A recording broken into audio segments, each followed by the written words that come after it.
tujuan dari panggilan keselamatan bukan berhenti tentang saya bertobat, saya lahir baru, saya percaya Yesus, saya mati masuk surga. Sekali lagi, bukan itu tujuannya. Peristiwa keselamatan tidak pernah berhenti di situ.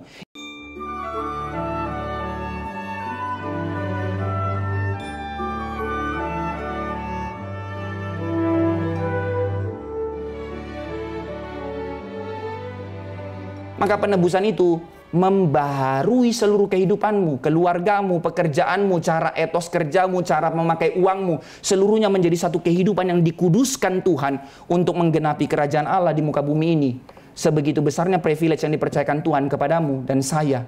Orang-orang yang tidak signifikan seperti engkau dan saya. Orang-orang yang terlalu najis yang seharusnya Tuhan berpaling wajah dan menyingkirkan kita. Tapi menjadi orang-orang yang dimasukkannya ke dalam misi keluarga kerajaan Allah yang begitu mulia. Terlalu gampang buatnya untuk menurunkan malaikat untuk menggenapi itu. Menyatakan kemuliaannya yang begitu besar di tengah-tengah muka bumi ini. Tapi dia tidak melakukan itu. Dia memakai kita, engkau dan saya. Inilah evangelion itu. Jangan salah mengerti saya, saudara-saudara sekalian. Saya bukan mengatakan bahwa motif individualistik tadi ya. Bahwa keselamatan pribadi itu tidak penting. Bahwa lahir baru, pertobatan pribadi itu tidak penting. Bukan itu maksud saya. Bukan urusan secara personal bertobat terima Yesus tidak penting. Bukan. Itu penting. Tentu itu ada dan itu penting. Tetapi sekali lagi, tujuan dari panggilan keselamatan bukan berhenti tentang saya bertobat, saya lahir baru, saya percaya Yesus, saya mati masuk surga. Sekali lagi, bukan itu tujuannya. Di dalam anugerah keselamatan itu ada peristiwa pertobatan, ada peristiwa lahir baru, ada peristiwa iman, ada peristiwa secara individu bertanggung jawab datang kepada Tuhan. Tentu ada peristiwa itu dan harus ada peristiwa itu. Tapi peristiwa keselamatan tidak pernah berhenti di situ. Itu bagian dari panggilan keselamatan yang dikerjakan Allah di dalam kita. Itu bagian dari karya Roh Kudus yang bekerja dalam kehidupan kita yang tadi mati dihidupkan kembali. Iya, itu bagian dari keselamatan itu. Tetapi agenda keselamatan itu sendiri adalah apa? Melalui semua itu engkau diundang masuk untuk berdirinya kerajaan Allah di muka bumi ini. Dan engkau menjadi keluarga kerajaan Allah. Ini beritanya saudara-saudara sekalian. Sekarang masih terlalu teoritis. Signifikansinya bagi kita sekarang apa? Kita masuk. Berita ini, yang tadi kita bicara ini, tentang kerajaan Allah, kerajaan Allah, kerajaan Allah. Ini adalah benang merah rencana keselamatan Allah dari Kejadian sampai Wahyu. Seluruh berita Injil, evangelion dari Kejadian sampai Wahyu selalu berbicara tentang misi kerajaan Allah. Mari kita lihat dulu ya secara teologis, baru nanti kita lihat konsekuensi logisnya kepada hidup kita. Mulai dari kitab Kejadian, saudara-saudara sekalian.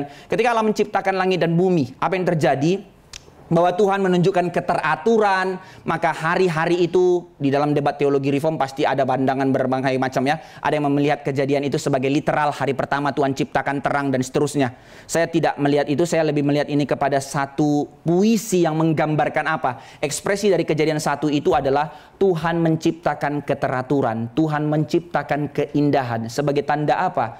Menunjukkan kemuliaan Allah, kebenaran Allah, kekudusan dan kemasyuran Allah melalui segala keteraturan itu. Dan di dalam motif penciptaan itu, Tuhan menjadikan manusia menjadi image-nya, menjadi gambar rupa Allah. Kejadian pasal 1 ayat 26 itu. Lalu sebagai apa? Yang diinginkan Tuhan kita di dalam awal penciptaan Adam dan Hawa sebelum jatuh dalam dosa adalah manusia sebagai image of God, untuk sebagai reflektor, sebagai cermin kemuliaan Allah. Nah, ini motif kerajaan itu. Bahwa ada sang raja. Kalau kita melihat seluruh rahasia Alkitab itu dari Kejadian sampai Wahyu dibagi 4 tema besar. Yaitu temanya adalah emperor. Ada raja, yaitu Allah itu sendiri.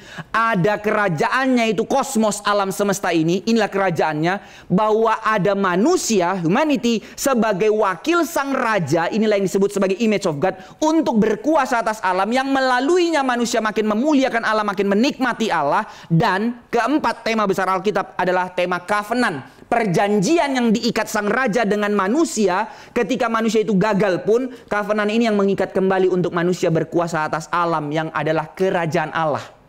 Ini tema penciptaan, saudara-saudara sekalian. Betapa indahnya misi kerajaan Allah dinyatakan semenjak Kejadian. Tapi manusia gagal, manusia jatuh dalam dosa. Apakah misi kerajaan Allah ini gagal? Tidak. Sekalipun manusia jatuh dalam dosa, maka berita itu menjadi berita yang diteruskan oleh Allah. Kabar baik muncul, proto-evangelium Kejadian pasal 3 ayat 15 itu, bahwa misi kerajaan Allah ditegakkan di dunia. Tuhan teruskan melalui siapa? Mula pertama dari kitab Kejadian dikatakan, mula kepada bangsa Israel. Bangsa Israel.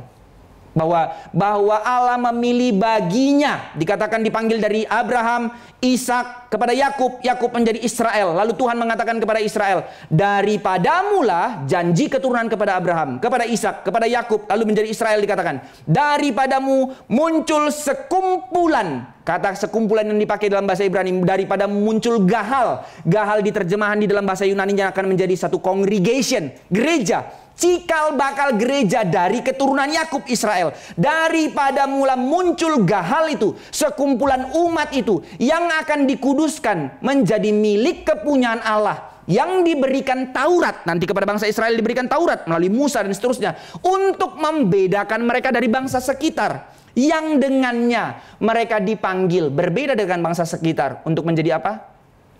Misi penciptaan, reflektor, cermin kemuliaan Allah untuk menyatakan kerajaan Allah nyata di bumi ini. Ini misi agendanya. Maka kehadiran Allah dinyatakan, janji Allah diberikan manusia untuk menjadi reflektor kemuliaan Allah. Tapi bagaimana mereka kuat? Maka Allah menyatakan kehadirannya di tengah-tengah umatnya. Melalui apa? Kehadiran bait Allah. Bait Allah bukan hanya sebagai satu tempat penyembahan bagi bangsa Israel, tapi bait Allah adalah tanda kehadiran Allah, tanda tahta Allah. Dikatakan bahwa Allah berdiam di tengah-tengah umatnya. Maka ketika tabernakel atau kemah suci pertama kali didirikan, 12 suku itu mengitarinya. 3 suku di utara, 3 selatan, 3 dan seterusnya itu. Jadi 4 mata angin utara, selatan, timur, barat, segala macam, menjadi tanda Allah berdiam di tengah-tengah mereka. Tanda kehadiran Allah menaungi umat Tuhan. Ini misinya di dalam terang perjanjian lama. Diteruskan nanti mereka sampai kepada menjadi bangsa Israel.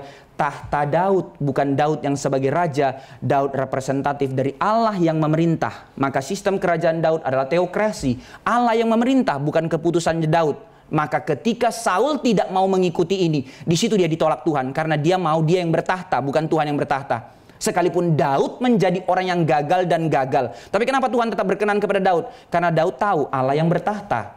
Saul tidak mau itu. Ini kegagalannya Saul. Maka kembali kepada hal ini, saudara-saudara sekalian, ditarik kepada perjanjian baru. Kita lihat benang merah dari misi yang diinginkan Allah, kehendak Allah, yaitu apa? Kontinuitas dari misi perjanjian lama, yaitu apa?